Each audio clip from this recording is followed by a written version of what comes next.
सभी भैया दीदी को नमस्कार। आप सभी का स्वागत है। आज हम मिलकर सीखेंगे कि माइक्रो प्लानिंग सूक्ष्म नियोजन यानी एमपी सतत जीविकोपार्जन योजना में चयनित लक्षित परिवारों का कैसे करते हैं।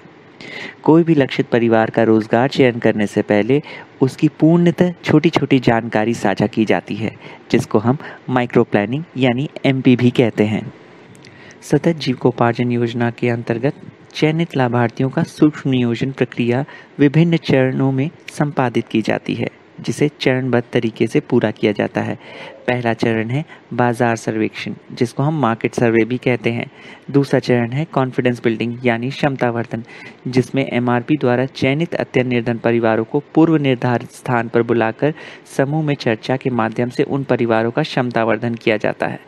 तीसरा चरण है गृह भ्रमण, जिसमें एमआरपी के चयनित परिवारों के घर जाकर उनकी मजबूत पक्ष, कमजोर पक्ष, अवसर और भय को समझते हुए दीदी एवं उनके परिवार के सभी सदस्यों के साथ मिलकर रोजगार चयन करने में सहयोग करता है। चौथा चरण है सूक्ष्म नियोजन, जिसमें सूक्ष्म नियोजन से जुड़े दस्तावेज तैयार किए जाते हैं, यानी माइक्रो प्लानिंग का फॉर्मेट भरा जाता है, जो ग्राम संगठन की बैठक में एमआरपी द्वारा भरा जाता है और उसे ग्राम संगठन से पारित करवाया जाता है। पांचवा और आखिरी चरण है भरे हुए माइक्रो प्लानिंग फॉर्मेट को बीपीआईओ स्तर पर जमा करना और ज़रूरत के हिसाब से बीपीआईओ को एलसीएम करने में सहयोग प्रदान करना है। तो आइए समझते हैं पहले चरण को, जो है बाजार विश्लेषण यानी मार्केट सर्वे। इसके अंतर्गत एमआरपी द्वारा बाजार का विश्लेषण या सर्वे किया जाता है, जिसमें यह आकलन किया जाता है कि दीदी रोजगार कहाँ करेंगी, किस इलाके में ये रोजगार करेंगी और उस इलाके में किस किस प्रकार की दुकानें पहले से उपलब्ध हैं। वहाँ की आबादी को स्थिति को समझते हुए कितनी और वैसी दुकानें खुल सकती हैं, ये भी जानकारी वहाँ ली जाती है। इस कार्य को करने हेतु एमआरपी द्वारा बाजार विश्लेषण सर्वे का एक फॉर्मेट भरा जाता है, ताकि यह समझ स्थापित की जा सके कि उस इलाके की मांग क्या है और दीदी के लिए कौन सा रोजगार सही होगा।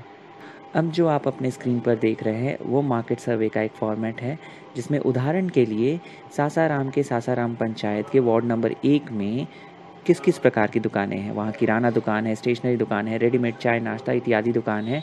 उनकी मौजूदा संख्या क्या है और आबादी को देखते हुए और कितनी संभावित दुकानें हो सकती हैं, ये आकलन वंदना कुमारी वहाँ की एक एमआरपी द्वारा किया गया है और ये फॉर्मेट कुछ इस प्रकार से भरा जाता है। दूसरा चरण है क्षमतावर्धन यानी कॉन्फिडेंस बिल्डिंग। ग्राम संगठन के अंतर्गत चयनित अत्यंत गरीब परिवारों को एक जगह बुला करके उनका क्षमतावर्धन किया जाता है। इसके लिए इनको एक समूह बुला के चर्चा की जाती है और उन परिवारों की खोई हुई उम्मीद जगाई जाती है। समाज में अच्छा ज़िंदगी जीने के लिए रोज़गार करना आवश्यक है, इसके बारे में भी चर्चा की जाती है। साथ ही साथ यह भी बताया जाता है कि गरीबी के दुष्चक्र से हमेशा के लिए बाहर कैसे निकला जा सकता है। तीसरा चरण है गृह भ्रमण यानी हाउस होल्ड विजिट। चरण 2 में हुए बैठक के बाद इन परिवारों को 2-3 दिन का समय दिया जाता है, ताकि वह अपने परिवार के अन्य सदस्यों के साथ विचार विमर्श करके एक रोज़गार अपनी क्षमता के अनुसार सोच सकें। निर्धारित समय के बाद एमआरपी एसजेवाई दीदी के घर जाता है, उनके परिवार के साथ बैठकर चर्चा करता है कि बाजार की मांग को समझते हुए साथ ही साथ दीदी के कमज़ोर पक्ष, मजबूत पक्ष, अवसर भय को ध्यान रखते हुए दीदी के लिए सही रोज़गार क्या होगा, उसको ध्यान रखते हुए उनको सुझाव देता है। इसके लिए एमपी चेकलिस्ट भी भरा जाता है।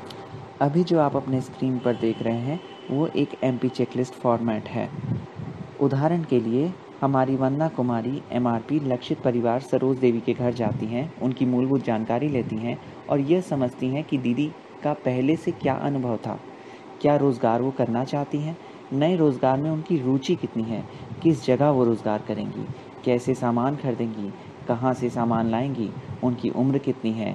एमआरपी सब चीज़ को समझते हुए क्या सुझाव देते हैं और अंत में परिवार द्वारा चुना गया आजीविका विकल्प क्या है, यह सब जानकारी एक जगह सुरक्षित करके एमपी चेकलिस्ट में भरा जाता है। चौथा एवं महत्वपूर्ण चरण है सूक्ष्म नियोजन प्रपत्र को भरा जाना। सतत जीविकोपार्जन योजना के अंतर्गत चयनित सभी दीदियों का व्यवसाय चयन के लिए एक सूक्ष्म नियोजन प्रपत्र एक साथ सभी दीदी का एक ग्राम संगठन में भरा जाता है। सूक्ष्म नियोजन के अंतर्गत कुल 11 प्रपत्र हैं। इन प्रपत्रों के संबंधित ग्राम संगठन एवं चयनित परिवारों की मूलभूत जानकारी एवं अतिरिक्त जानकारियां एकत्रित की जाती हैं, इन प्रपत्रों में कुछ प्रपत्र ग्राम संगठन स्तर पर भरे जाते हैं तथा कुछ प्रपत्र प्रत्येक चयनित लक्षित परिवार के अनुसार अलग अलग भरे जाते हैं। आइए अब हम माइक्रो प्लानिंग फॉर्मेट को समझते हैं। इस फॉर्म को ध्यान से देखिए। तो पहले पन्ने पे सतत जीविकोपार्जन योजना में आजीविका द्वारा लक्षित परिवारों की जीविकोपार्जन योजना की किश्त के अनुसार माइक्रो प्लानिंग होनी है, जिसमें आपको सिर्फ प्रखंड का नाम नीचे लिखना है, उदाहरण के लिए सासाराम। दूसरे पन्ने पर विवरण दी गई है कि इस माइक्रो प्लानिंग में क्या क्या जानकारी आपको किस पन्ने पे कहाँ भरनी है। अब हम सीधे आते हैं तीसरे पन्ने पर यानी प्रपत्र 1 पर, जहां मूलभूत जानकारियां भरनी है। उदाहरण के लिए आत्मबल के ग्राम संगठन में लक्षित परिवारों का माइक्रो प्लानिंग होना है। आत्मबल ग्राम संगठन में जो भी सतत जीविकोपार्जन योजना के तहत दीदियों का चयन हुआ है, उनका माइक्रो प्लानिंग एक साथ होगा। अभी जो आप अपने स्क्रीन पर देख रहे हैं वह यह है कि यहाँ पर आत्मबल ग्राम संगठन का मूलभूत जानकारी सबसे पहले लिखी गई है, यानी बैंक खाता, बैंक विवरणी और आईएफएससी कोड, गांव का नाम और एसजेवाई के अंतर्गत लक्षित परिवारों की सत्यापन यानी चयनित की तिथि लिखी जानी है। नीचे जिन परिवारों का चयन हुआ है उनकी मूलभूत जानकारी लिखी जानी है। उदाहरण के लिए आत्मबल ग्राम संगठन में सरोज देवी, विमला देवी, रजिया बेगम का चयन हुआ है। इन तीनों दीदी किस कैटेगरी में आती हैं, जिस भी कैटेगरी में आएंगे उस कैटेगरी में हमें टिक का निशान लगाना है और समूह की जुड़ाव की स्थिति देखनी है। अगर समूह से जुड़ी हैं तो हाँ, नहीं, ये लिखना है। उदाहरण के लिए सरोज दीदी समूह से जुड़ी हैं, वहाँ हाँ लिखेंगे, वहीं विमला देवी समूह से नहीं जुड़ी हैं तो वहाँ नहीं लिखेंगे। प्रपत्र 2 में लक्षित परिवारों की मूलभूत जानकारी लिखनी है, यह जानने के लिए कि वर्तमान में वह परिवार अपना गुजारा कैसे करता है। उदाहरण के लिए सरोज देवी एससी समुदाय की हैं, वह दूसरे के घर में खेती जाकर के खेती करती हैं, तो मजदूरी कॉलम में लिखेंगे कि वह दूसरे के खेत में जाके खेती करती हैं। वर्तमान में उन्होंने किसी से ऋण लिया है कि नहीं, हाँ या फिर ना। अगर ऋण लिया है तो कितनी राशि का लिया है वो भी हमें लिखना है, और कोई विशेष टिप्पणी हो तो वो भी लिखी जा सकती है। विमला देवी जो दूसरे के खेत में खेती करती हैं, उन्होंने ऋण लिया है, तो वहाँ हाँ लिखते हुए उन्होंने 5,000 का ऋण लिखा है तो वो राशि लिखेंगे। टिप्पणी में लिखेंगे कि बच्चे के इलाज के लिए लिखा है। ठीक इसी प्रकार बाकी परिवार का भी जानकारी भरेंगे। प्रपत्र 3 में लक्षित परिवारों की सरकारी योजनाओं से जुड़ाव की स्थिति की जानकारी लिखनी है। उदाहरण के लिए सरोज देवी के पास अगर बीपीएल कार्ड नहीं है तो नहीं लिखा जाएगा। जन वितरण प्रणाली यानी पीडीएस कार्ड है तो हाँ, नहीं है तो नहीं। सामाजिक सुरक्षा के जुड़ाव की स्थिति में ध्यान दें। अगर कोई योजना दीदी के लिए लागू नहीं होती है या दीदी उसके लिए एलिजिबल नहीं है तो वहाँ लागू नहीं लिखना है। जैसे सरोज देवी 48 साल की हैं, उनको वृद्धा पेंशन का लाभ नहीं मिल सकता तो वहाँ लागू नहीं लिखेंगे। पर क्योंकि यह दीदी विधवा है और उनको विधवा पेंशन नहीं मिलता जो कि उनका मिलना चाहिए, तो वहाँ नहीं लिखेंगे।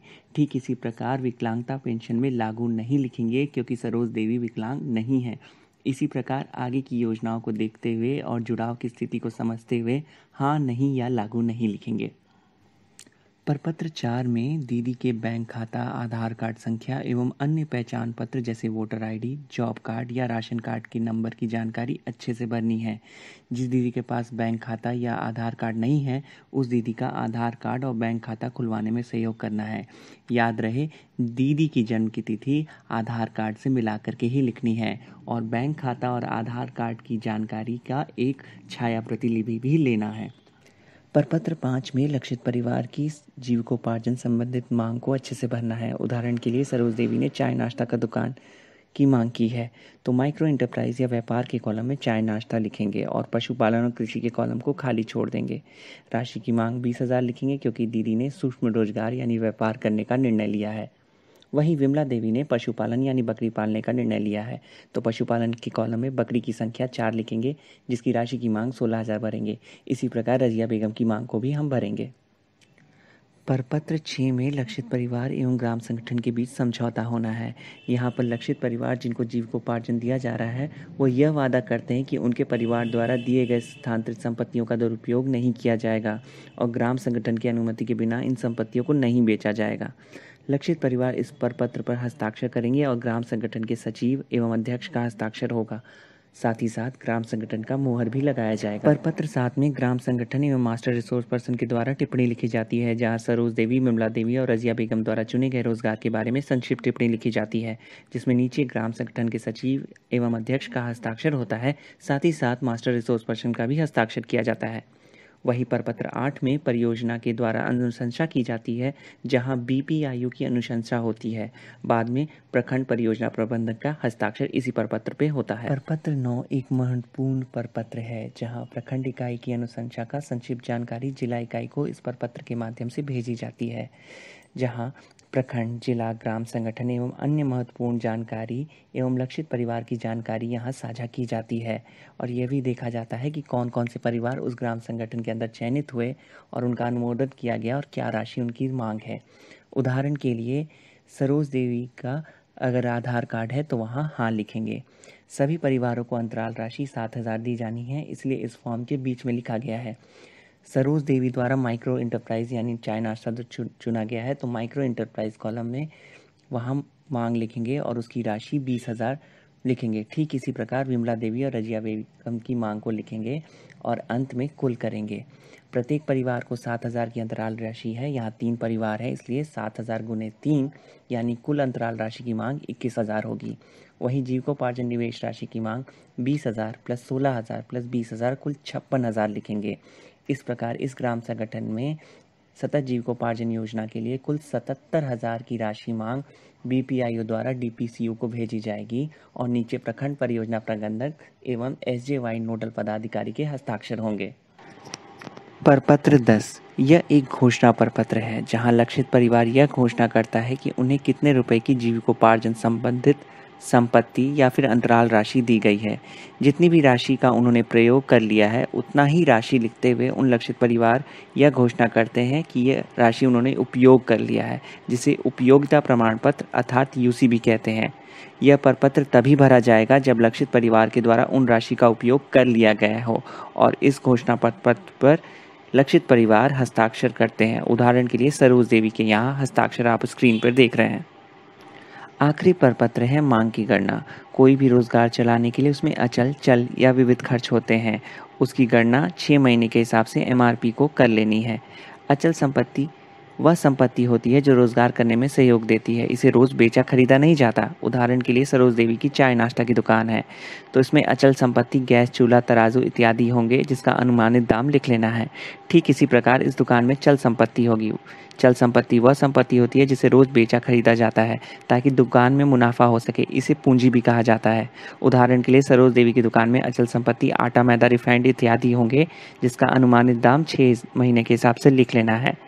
निवेश लागत सिर्फ कृषि के लिए भरना है, अन्यथा उसे खाली छोड़ देना है। हर रोजगार में कुछ ऐसी खर्च होते हैं जो कि चल और अचल में नहीं लिखे जाते, वो अन्य में आते हैं यानी विविध में। वो खर्च कुछ इस तरीके के हो सकते हैं जैसे paper bag, cash box, copy pen इत्यादि। इसको विविध में लिखना है और इस तरीके से कुल मांग की गणना माइक्रो एंटरप्राइज के लिए 20,000 कर लेनी है। हम सबका मिलकर हो एक सतत प्रयास, हर लक्षित परिवार के पास हो अपना सतत रोजगार। तो आज के लिए इतना ही, हमें दीजिए इजाजत। आप सुन रहे थे हिमांशु पावा युवा पेशेवर को, साथ में थे तकनीकी सहायता के लिए दीपक कुमार ट्रेनिंग ऑफिसर। आप सभी को धन्यवाद। यह वीडियो जीविका के सतत जीविकोपार्जन योजना के कार्य के लिए बनाई गई है।